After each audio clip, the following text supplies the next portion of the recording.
Right. Yes, this interview is happening. Apologies, everybody.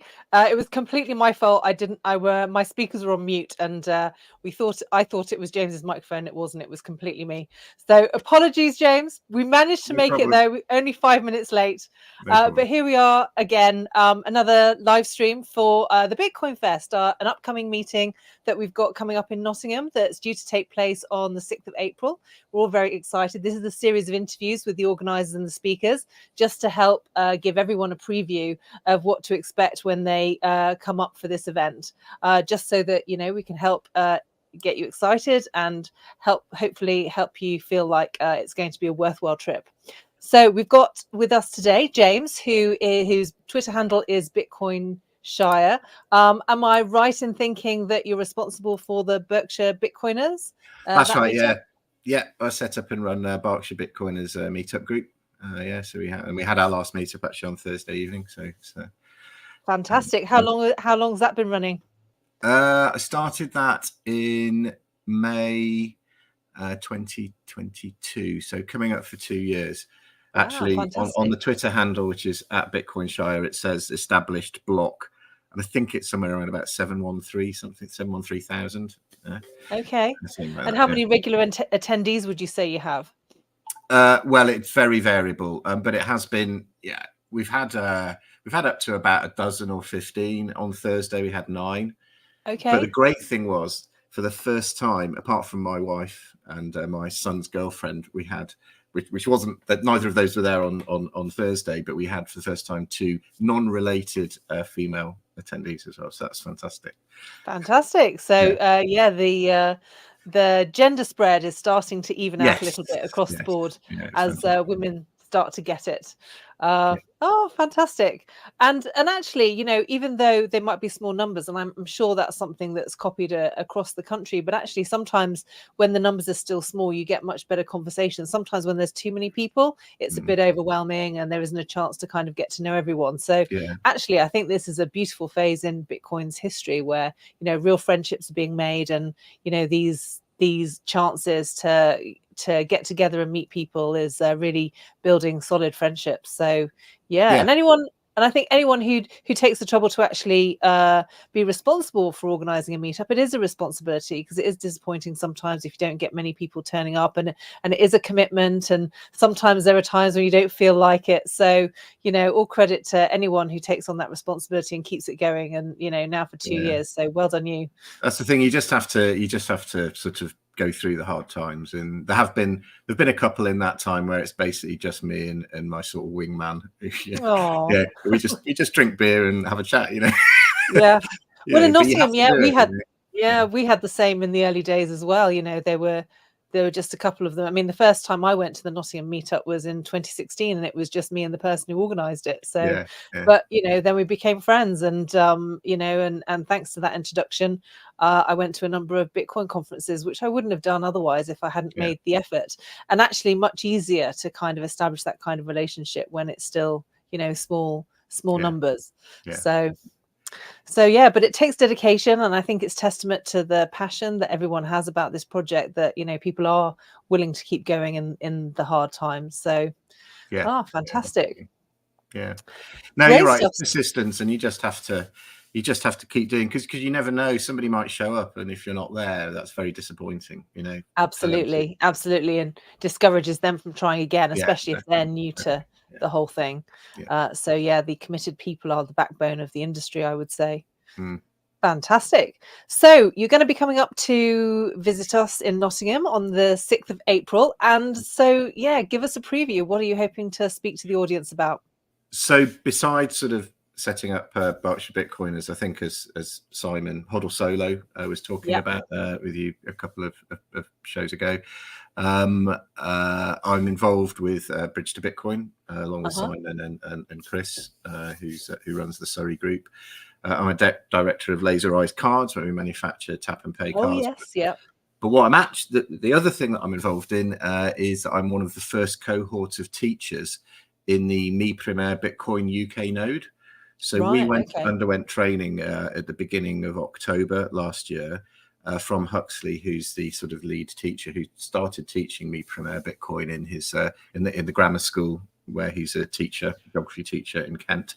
And so he's kind of been training us as teachers. And so having been one of the first cohort, I wanted to talk about what I've been doing, what I've been up to since I went through that training in October. Introduce, who Huxley, many people will know him anyway, but stick a picture up.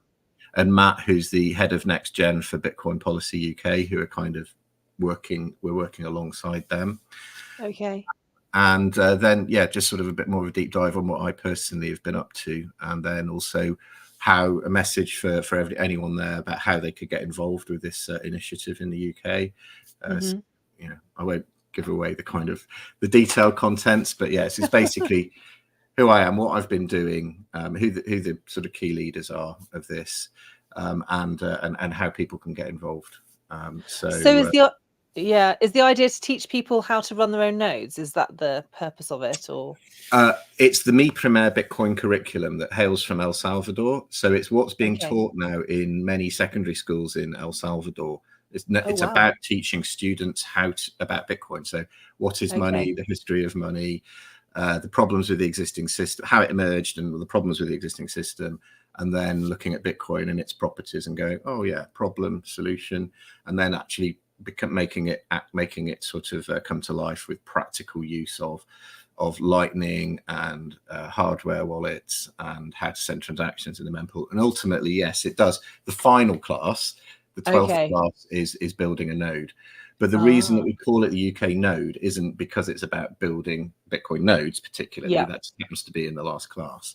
It's because the way that it's reflecting the way that the Mi Primer Bitcoin organization wishes to keep a kind of decentralized approach to this education globally. So although we're in touch with them and we use their materials in terms of the curriculum, and there's some kind of approval and verification process that the people who have gone through that process are knowledgeable enough and are suitable for representing, it's not hierarchical. So the node is meant, the UK node, there's a German node, probably African nodes. I know there are other American nodes. So they're just in your country, and in fact, you can have more than one node in the country. So I think there might be two nodes. I think Coach Carbon might be running a node in the UK as well. Okay. Yeah. So you can set up a node to this open source education institution and then run it in whatever region or whatever way you like. So that's why it's called a UK node, not primarily because it's about running Bitcoin nodes, but it's just mirroring that infrastructure, that it's open and decentralized. In Bitcoin, yeah. So but it's essentially an education program. Yes, that's exactly right. It's operating like a node. So it's kind of like mirroring the Bitcoin system, but with education. Okay. Yes. Yeah. And the source of the information is obviously from El Salvador, and we have links back through to El Salvador so that when they're, for instance, approving the teacher, there's a kind of questionnaire that you have to pass. You have to write a bit of a few words. I won't call it an essay, but a sort of summary about what your motivation is, why you want to do this. To become a teacher. Yes, so that can be kind of assessed and go, okay, is this appropriate? And what you're being trained for is teaching both in schools or also to do community courses. So you can just run it for all that, any adults or any people in your local community, get a venue, a church hall or a community hall, and go and set up and market it to the local community and bring people in and just teach them about Bitcoin. Yeah. Wow, fantastic. And you said this started in El Salvador. Was there anyone in particular in El Salvador that got it going? Yes. So I forget the name now. That's a good point. I should remember the names, but in history, back in the early teens, a couple of American Bitcoiners went down to El Zonte, Bitcoin Beach. And as part of that, they developed this curriculum as well at the same time to educate people. Is that Jack Mallers or? No, I think was it Mike somebody? But obviously the people who are involved in it now, there are quite a number of other people and it's a much bigger thing. I mean, it's working with the government there and rolling it out. It's not just in Bitcoin in El Zonte anymore. It's across El Salvador, So the government, so the government in El Salvador adopted their little initiative, and it's now adopted around the country in El Salvador, and you're trying to mirror it here in the UK. Okay. Yes, exactly. That's exactly it. Yeah. Fantastic. And so has the program already started? How many teachers have been through the program already? So we had the first cohort in October, and there were about half a dozen of us that went through that course. And then actually just today we've had the second cohort, and there were half a dozen in that. So we're collecting lists of people who want to join, and then we email them out when we've got a date for the next training, and then they come along and they do the assessment. They do the assessment and they do the class and the assessment, and then they're potentially ready to go to go out and teach. So, and you don't have to be a teacher. So some people are actual teachers. So about half of the first cohort, but I'm a volunteer parent, so you don't have to be a teacher professionally. In fact, you don't even really have to be a parent, but it's called a volunteer parent because I think generally most people are probably teachers or parents, one or the other. And then you're sort of ready to go. So some of the teacher training is about education methods as well as Bitcoin itself, because you're kind of expected to come. You can't come to this if you don't know about Bitcoin. It's not a topic that you can teach unless you. So part of your assessment is, do you have the right level of knowledge of Bitcoin? And it is pretty. It's required that you do have a decent knowledge. I mean, there's no sort of easy. We're going to have teachers who don't really understand what they teach. So you need to pass one of Chris's quizzes. You definitely need to the meetups. Yes, Then you can take part. But you have to be taught a little bit about education, sort of pedagogy, and assessment, types of assessment, and that sort of thing. Nothing too detailed. It's not a PGCE, but it's it's just have some idea of looking at. I am going to be a teacher. I'm not just a Bitcoiner now. I'm a Bitcoin teacher. Okay. And so once you've helped these teachers qualify, do you help find them venues to go and teach in? Is that also part of what you do? No, again, it's very decentralized. There's no you go and do what you want to do, right? So once you've so do they get a certificate at the end? Sorry? Yeah. Do you get certificates at the end that says I'm now a qualified Bitcoin teacher? You don't actually, but if you do a class and the students follow through and they do the classes, and ultimately there's an assessment at the end, or they can do a project in a medium of their choice, then you can award them with a diploma. It's called the Bitcoin diploma, which comes with that curriculum. So if you've studied it and the teacher assesses that you've basically passed, then you can be awarded with this certificate, which is the diploma of Bitcoin. But no, the teachers themselves don't get certificates. You just get a nod saying, fine, off you go, sort of thing. Okay.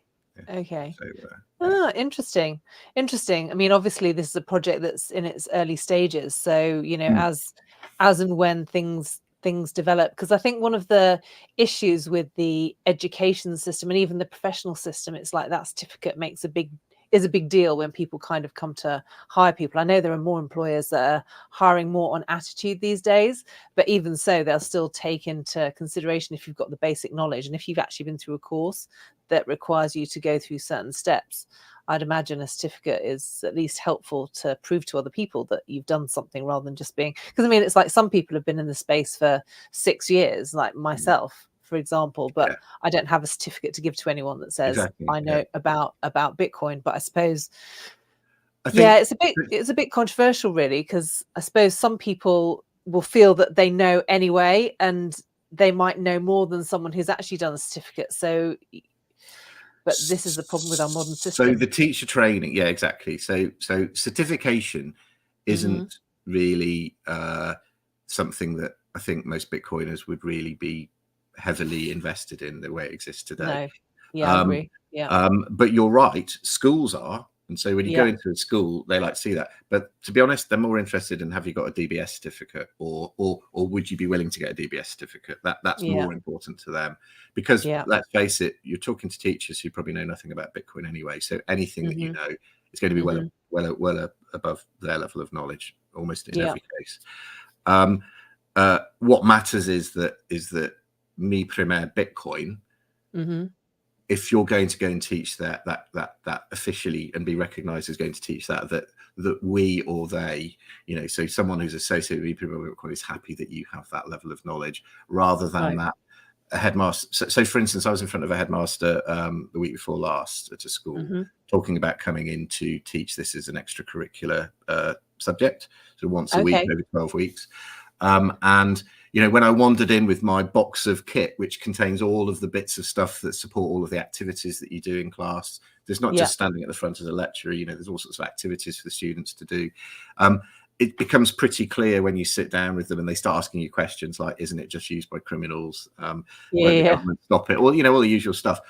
When you start having that conversation, you start answering those questions, it becomes very obvious you know what you're talking about anyway.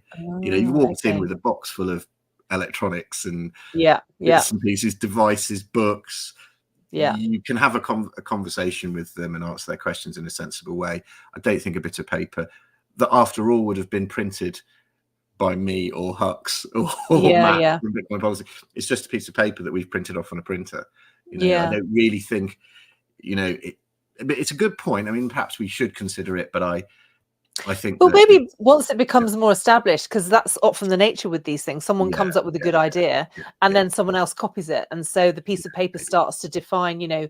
It reflects your reputation. When you've done it for a period of time and you've got good results. If someone just comes and copies you, how do you know you're the real deal and have been on your course and not someone else's? So it's probably not necessary at the moment, but I guess in the fullness of time, just anticipating how things could play out. But it sounds very interesting. I mean, I bet it's loads of fun to be a teacher, and I bet it's loads of fun to be a student. I mean, I remember when I was a student, when we were taught a little bit of electrical engineering, I was like, oh, this is fun. Maybe I could be an electrical engineer. But, there just wasn't an obvious career pathway to pursue it. But I definitely remember those lessons in schools where they kind of gave you the circuit boards to work with, and you kind of it's like a jigsaw puzzle. It's like a more sophisticated jigsaw puzzle that actually has a process. So I bet the kids love it. Have you done it's voluntary? It's voluntary as well. So they get to choose if they want to engage with this or not. It's not a compulsory. It's not part of the core curriculum, at least not yet. I mean, maybe it will be one day, but right now it's not. So you're only getting the students. It's aimed at years 9 to 13. You're only getting the students who want to actually are interested in the topic and want to learn. So that motivational thing, as you say, you get the students who are self-selecting because they kind of are interested. So it is good. It is good in that respect. It sounds intriguing. I'd love to come along and have a listen myself. Actually, it sounds like it could be great fun. Will you be welcome? I mean, I actually, one of the things I did in November, I think, was go over to Huxley School in Kent and actually co-taught with him in his school, just to kind of get that feel of being in the classroom with the students and stuff. And that was really great. So I'm sure that that's definitely on the cards. I think probably all of the teachers that go through this teacher training might want to come out and have their first session in the class as a co-teaching with someone who's already doing it. It's a good idea. Fantastic. Well, I definitely look forward to being at the Bitcoin Fest and picking your brains more about that one. It sounds very interesting. Excellent. So moving on to the next question. How did you become involved with speaking at the Bitcoin Fest? What inspired that? How did that come about? So it's very similar to what Simon said, which is that we've known Chris Stan for quite a while because he's been very active. Him and Mitch have done fantastic work in Nottingham, onboarding businesses and getting Bitcoin word out. So we've been involved with them for quite a long time, probably 18 months at least. Very shortly after we set up Bridge to Bitcoin, we were in touch because I think Chris had said, I'm interested in doing this, and then Mitch was obviously shortly after that. Mitch got involved, and so we've just known them for a long time. I think Chris is one of the early volunteers in our Bridge to Bitcoin volunteers group. When they decided that they were having a fest, I think that probably we were sort of fairly high up the list of people to see. Would you, are you interested? Do you want to talk about anything? You see, it's not what you know, it's who you know. It's the way the world works. They've been building those networks for a while. It's when you have an event like this that it really pays off, because you can draw on those contacts to bring it together. And for myself, I'm really impressed with how they're bringing it together. It's one of the reasons why I was motivated to do these interviews. It's like, it's worth it. They've really got together a really quality group of people to present, and it's the first time we've done an event like this in Nottingham. So people need to know about it. If they don't know about it, they're not going to come.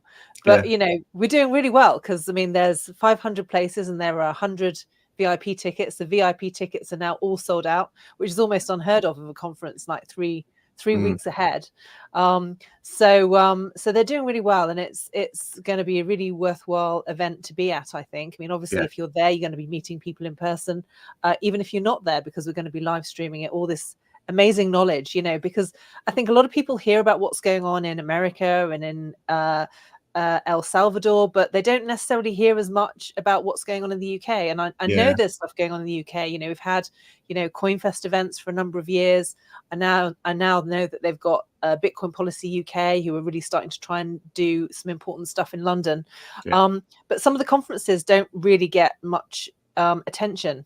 And I think really we're reaching a point where, if El Salvador is starting to get local communities actively using this thing, Britain is way, but if a third world country is managing to do it, as a first world country, we should be doing it. And there are people doing really great things, but if you don't know about it, you don't know how to follow up about it. It's like the primer thing that you've been talking about. I mean, I've got a daughter who's at secondary school at the moment, so I could say, how many of your friends would be interested in this, and then I could maybe approach the school. But if I don't know about it, how would I know to do anything? So and in fact, that's one of the things. So on the how to get involved section, I'll be talking about at Nottingham. That's exactly one of the things.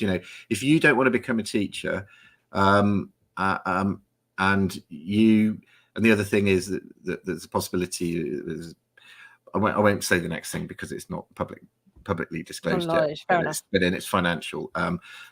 There's three things. One of them's that. One of them's if you could become a teacher, but the third one is, even if you don't want to do either of the first two, just go to your local school, go to your children's school and say, and if you manage to get a lead in to see someone on the senior leadership team or the head, then just shout. And I'm sure you'll get one of us lot who will happily come along and talk to them, present to them. And ultimately, if I have to drive from Reading to Nottingham every week to do a class, I'll do it. So someone will turn up and deliver that course at your school. Yeah. So that's the kind of message that we're going to get across. Is the very least you can do is have a word with your local school and see if you can make any headway, and we will find the resource to come and teach that course.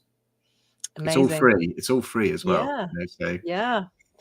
Wow, that sounds amazing. Actually, that really does. So great. So everyone's going to looking forward to your follow-up at the beginning of the summer term. I'll be coming up to Nottingham to meet the head of your school. I know. I just create some space in my diary. Make sure my daughter's not going to be too embarrassed if I turn up at her school. I have to clear make sure all those permissions are okay first. But absolutely. And I think that's the way to do it. I mean, I know in my daughter's school, there are a number of kids who are into it already, even before I was actually. They all had Bitcoin wallets on their phone, and they were kind of playing with this thing. And then of course, as the number goes up, they get really excited. They're doing better than their parents. So I know there are some kids who are really hot on this stuff, and so maybe it's time, if the kids are enthused, then that may well enthuse the teachers. So I suppose there are a number of ways in which you can approach this, but that sounds fantastic. So Chris, and that's how you got involved with the Bitcoin Fest. How did you first become interested in Bitcoin? I'm always really interested in people's origin story, especially people who've been around for a while who I've not necessarily met before. I'm not that old. I always think that's interesting. When you say around for a while, you mean on the planet, or you mean in Bitcoin? Well, in Bitcoin, I mean, the thing is, Bitcoin's 15 years old. So anyone who's, anyone who's been around it for a while is still relatively young. So I mean, I'm fairly new, so I didn't get into it, discover it really till 2020. I worked in financial services for 20 years, and by profession, I'm an accountant. And I got the opportunity for early retirement, and it was around about COVID. It was nothing to do with COVID. It was just to do with merging and demergers and everything that I've been involved in. And I've been working there 20 years, and it was kind of an accident. I was working there in the first place. I never, like a lot of things in life, just was convenient, and then ended up in a really interesting organization where I could specialize, and ended up I was in finance systems, so I ended up running finance systems. So one foot in finance, one foot in IT, and qualifying as an accountant whilst there. And I got an opportunity to take early retirement, and I did a research master's degree at Northampton University, actually, in 2020 in finance and accounting, to sort of kind of bridge me from what I'd been doing to what I was going to be doing. And it was during that research masters that I came across Bitcoin. And then at the end of that, in fact, my research ended up being about Bitcoin versus gold. And at the end of that, I thought, this is really, really interesting. This is a lot more than just a master's degree. So then I started to learn in a less academic way, in a more kind of, the real world type way. Yeah. I spent a lot of 2021 doing that. And then at the beginning of 2022, it's like, wow, that's just incredible. So I'm retired. I've bought some Bitcoin. Do I now just go back to doing what I was going to do, which is maybe sit on the sofa, watch TV, play golf, do some gardening, do a bit of traveling, Yeah. Or do I kind of get out there and sort of get involved, because I'm still relatively young. So I thought, actually, this is really exciting. I want to get out there. So I thought, well, how do I meet another Bitcoiner? So I went up to Bedford, and I think Simon talked about this, didn't he, a couple of shows ago, about how the three of us, how we met. That was my first venture out to meet other Bitcoiners in real life. And then came back, set up Berkshire Bitcoiners, we set up Bridge to Bitcoin, we set up Laser Eyes Cards, we set up a charity, a charitable trust, which we haven't talked about in public before, and we may start talking about it in a couple of weeks, because we wanted to do something similar in the charitable space that we've done in the merchant space with Bridge to Bitcoin, to try and encourage charities to accept Bitcoin, possibly to keep Bitcoin on their balance sheet, as well as sort of treasury management. And what we're doing is we're deploying that balance sheet management on our charitable trust, and we've seed funded it with some money, and that's now all in a multi-sig wallet in Bitcoin. But obviously, when it's a registered charity with the Charities Commission, so people can donate to it tax deductibly. But we're a trust, so what we do is we're looking for other charities, whatever they're doing in the UK. That's not the primary interest. The primary interested, are they interested in engaging in the conversation about accepting Bitcoin donations? And we would then not just give them donations from our trust, but we would then promote them to the Bitcoin community and say, here's a charity that's accepting Bitcoin. We then talk to their finance treasury team about holding Bitcoin on the balance sheet, if that's appropriate, depending on how they run the charity. So that's the aim of that charity. That's something else we've done. And then obviously with the education, and I'm also working with a group. I'll cover this more in Nottingham, but I'm working with a group from Mi Primer Bitcoin in El Salvador, global group, with Guy in Florida, Krista Edmonds in Canada, who used to be with Bitcoin Policy UK, and Guy in Ireland, a guy in the West Country, and myself, developing a business version of the Mi Primer Bitcoin curriculum. So to aim it at commercial enterprises, so to take that learning, which is aimed at young people, students, community, the kind of retail version, and turning it into more of a corporate business curriculum. So I'm working on developing that with them as well. So there's a lot of things have flowed, and now my retirement is incredibly busy. Well, it sounds amazing. And actually, I mean, I've been in Bitcoin since 2016, and of course it was very much an amateur project at that stage. People weren't sure, how it was going to take off. And what I'm really noticing now is the number of dedicated professionals who are really taking this professional. I mean, the idea of kind of having a dedicated business course. I mean, I know Michael Saylor's done something like that, but this is the UK, and the UK are notoriously self-effacing, so they don't necessarily promote themselves as much, but it's like it's all happening underground. It's just that, unless you know about it and you're connected to the right people, you wouldn't necessarily know that this is, the government needs to watch out, because they might not want to engage with some of these people, but people are doing it anyway, and before they know it, it's going to be out of their hands. So for instance, I mean, it's exactly right. For instance, I've already delivered a networking breakfast, online networking breakfast, with the Institute of Management Accountants back in January. There's an FCMA networking breakfast, and the topic was on the rise of Bitcoin and risk management. So I delivered that. I'm going to an in-person conference. I'm speaking at a SEMA conference in May in London. Again, an hour up on stage in Bitcoin in front of hundreds of finance professionals. So it's definitely happening. Well done you, and well done to everyone else, who's similarly involved, because this is what's needed. It's people like you really taking it seriously and using our existing infrastructure. I mean, I personally believe that eventually the existing infrastructure will become obsolete as Bitcoin takes over, because it's a completely different beast. But in order to achieve something, you have to use the existing infrastructure in order to reach the existing power players. And it sounds like that's exactly what you're doing. So 10 out of 10. Well done. Gold star from me. Well, it's basically, the motivation is that I can, we can all see this change is going to happen, right? Like, we can't be 100% sure, but there's but nothing in life is like that, especially when you peer into the future. But I'm virtually certain this is going to happen. And so then it's like, well, what's the impact on on me, on my family, on my community, on my country of these things, right? So then the question is, well, what should I do to try and mitigate the issues that may occur during that transition period? Well, absolutely. The more that we educate people, the more that we talk about it, the more that people are involved in transitioning their own knowledge and their own wealth from one system to another, the easier that transition will be for the whole country and ultimately the whole world. So that's very much the motivation.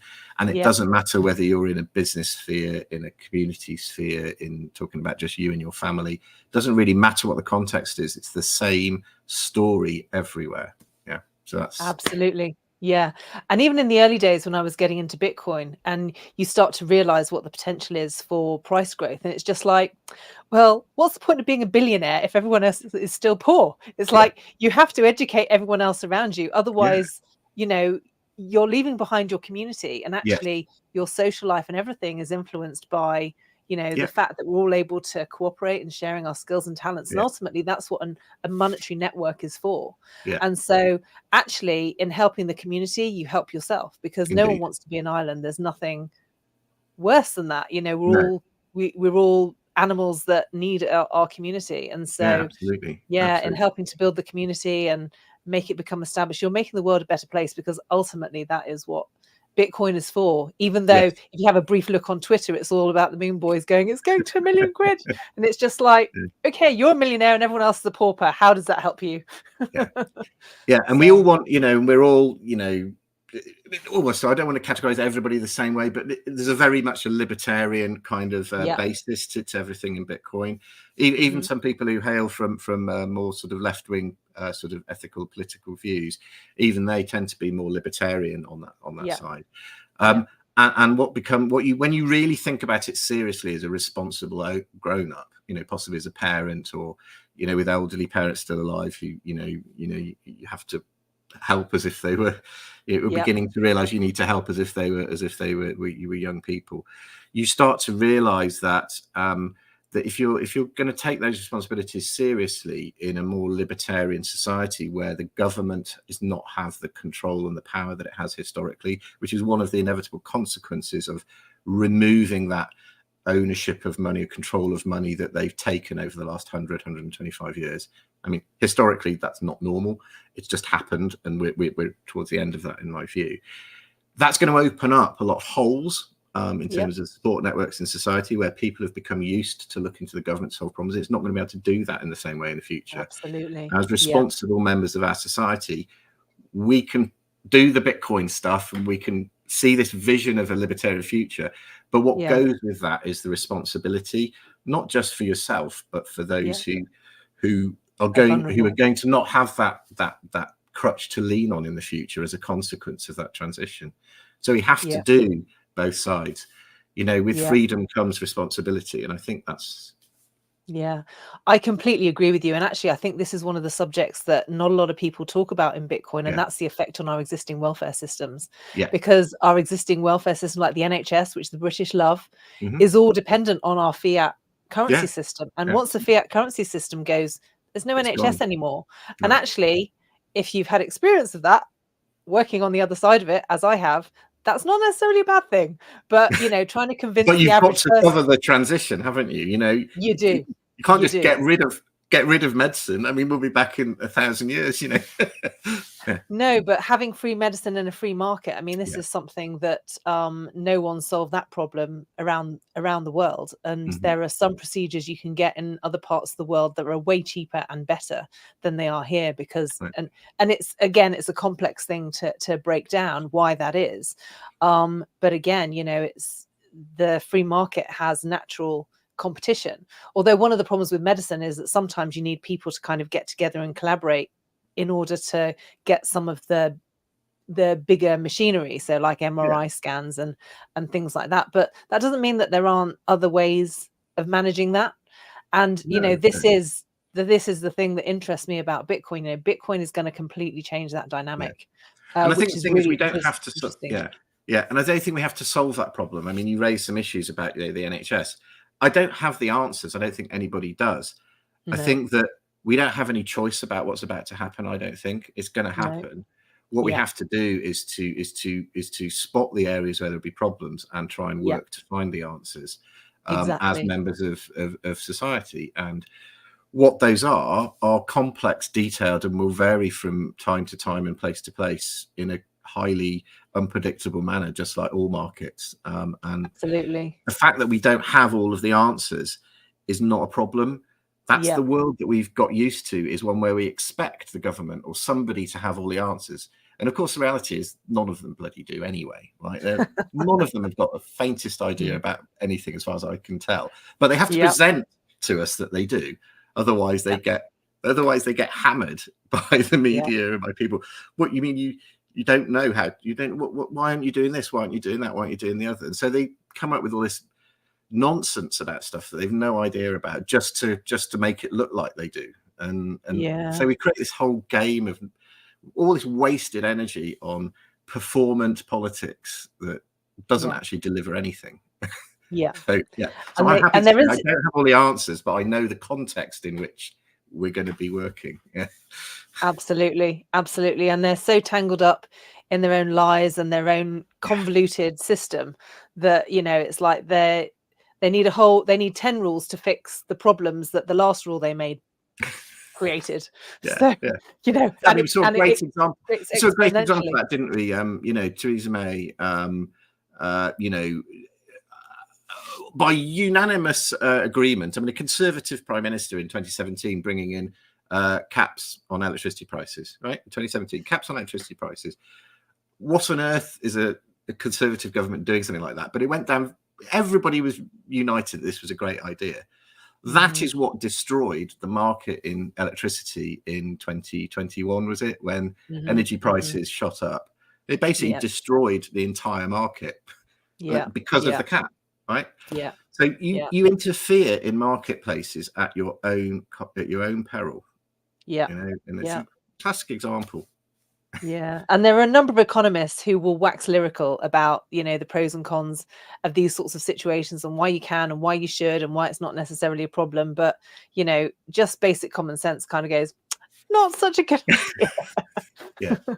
But you're right. You know, the reason why they've been able to get away with it is because of the way in which the existing money system works. And so when you've got something that is fundamentally incorruptible, the whole world has to be redesigned around it. And I think, you know, having people who understand what some of the problems are with the existing system and how Bitcoin is going to disrupt that and can see ahead and is starting to put some provisions in place so that the transition is less traumatic, I think is a really good thing. And for a long time, I thought that was necessary. And so to hear there are some people taking this very seriously and doing something, I think is fantastic news. So good on all of you. Well done. Well, and hopefully us talking about it as well as what we do, us talking about it will get other people to think about it and go, okay, what can I do? You know, that kind of thing. Because most people will be completely unaware. You know, if they don't understand what Bitcoin is, they'll be completely unaware of the impact it's going to have. Which is the important issue. But if other Bitcoiners, you know, kind of think, oh yeah, I hadn't really thought about that. So then they engage with one of their local community groups and start talking to them about Bitcoin, and then think about how that community group that's maybe providing, I don't know, you know, meals, you know, food bank or something. You know, how can we make this more resilient as an operation should this need to greater demand in the future or something like that. Or yeah, how can we raise funds? Where can we find a market? Oh, well, let's start accepting Bitcoin. Let's tell Bitcoiners about this. Maybe we'll hold some of that money back. Maybe we'll take a slightly lower time preference approach to it and think, well, actually, for the moment, we're still getting some government support. So let's try and put 10% of what we get into a Bitcoin treasury, so that should that flow fall away in the future as governments don't have the money to do this anymore, we can then start to lean on that nest egg that we've been building over time, rather than just spending everything you get every month and constantly worrying that you're going to run out of money. I don't think that's a responsible way to run any form of charity. You know, being right on the edge constantly is not a great place for any organization to be. You know? So, and also decentralizing it as well, so that you've got different networks, because inevitably, I think whenever something becomes really centralized, you get all the dysfunction. Anything that kind of flows down. Whereas if it's more decentralized, if someone else is being more successful, it's like, well, what's their successful strategy? How do we copy it? Rather than being committed to the dysfunctional strategy. I mean, it has all of those benefits as well. Yeah. We could spend a lot of time talking about this. True diversity with that decentralization as well, with lots of people trying different things. And you also cut out a lot of the cost in the admin and the bureaucracy that goes with the centralization. You respond to dynamic situations quicker, and differences in your local area that vary. You know, the needs of any given area vary, so it's all very responsive to the market. And what you find is that when it's not run by a government, the people involved do it because they're self-motivated to do it. And so it still gets done, but it gets done by people whose reward is the doing of it. Not it's, you know, I got pension from the government, or I get paid by the government and I pass papers up and down. The motivation is the actual stuff. The thing that drives is the product itself, almost. I think you get, and there's a lot of hidden value in that. There's a lot of you get that you can't monetize. Imagine it's a caring thing, you know, and you're caring for people who are ill or dying. If the motivation is because you actually really want to do that, as opposed to because it's your job, then I think you're probably going to deliver a better product. I completely agree with you. Oh, we could spend so long on this. And this is already the longest interview I've done. So fair play. Getting into some deep things here. Sorry. So we're 43 minutes in, and I love talking to you, but just in the interest of kind of keeping this snappy for the Bitcoin Fest, I'm going to ask you last question. So what for you personally, you're most looking forward to at this upcoming event? Just, you know, catching up with familiar faces, meeting some new ones, maybe chatting to some noobs. I heard that you know, there's been a bit of work going on in Nottingham to try and get along, whether it's just the regular Carlton Town supporters or other, you know, people in the community in Nottingham who want to find out more. So that'd be interesting to meet some people like that and have a chat, and maybe also watch some football. You know. See if I can. I know the organisers have been doing really well with leaflet drops. You know, places that have probably never heard of Bitcoin have now been exposed to it. So I think you're completely right. The news, and of course, you know, this is the real benefit of actually coming to the event. It's the people you get to meet and talk to. Obviously, you know, the talks will be live streamed. Might live stream some of the football match and Frank Clark talking to the fans and stuff like that as well. But the real benefit of being there is the people that you meet. So I completely agree with you. It's a good reason to be there. Great stuff. A lot of my life is now networking, you know. So on Wednesday evening, I was out in London. I think I told you, didn't I? Was it on Telegram? And leading up to Wednesday night, I was out in London at a reunion of international master's students from a university out of San Francisco called Minerva, who travel the world. And we'd given them a talk this time last year. They had a reunion, so I thought, okay, I'll go out to London Wednesday evening. Thursday evening was my meetup. Last night, I went down to the Southampton meetup. You know, talking to people, my kind of alumni colleagues from university, from business school, from my old work environment, from the Institute of Accountants that I'm a member of. You know, all of these networking things that I used to kind of, well, partly I didn't have time to because I had a job, but suddenly I'm actively working them. You know, and that must feel really rewarding. That must feel really rewarding. It's like a life career is finally paying off for something that's really fun that you're interested in. So yeah. You know, I never thought amazing. I'd enjoy going along to a local business group, you know, but it's fun, you know, because you're talking to people who've no idea about Bitcoin, and oh, that's interesting, you know, and you just develops the conversation. Fantastic. So for all of you budding attendees out there who haven't properly bought your ticket yet, this is what you're going to be missing if you don't come along. So there's a link in the description below to tell you where to get your tickets. As I said before, the VIP tickets have gone. Sorry you've missed those, but we've still got some free tickets available to actually come along and attend and actually meet people while you're there. So please do that. If you're not going to be able to attend, then please subscribe to the channel, because as I said, we will be live streaming the talks, and hopefully you'll get something out of that as well.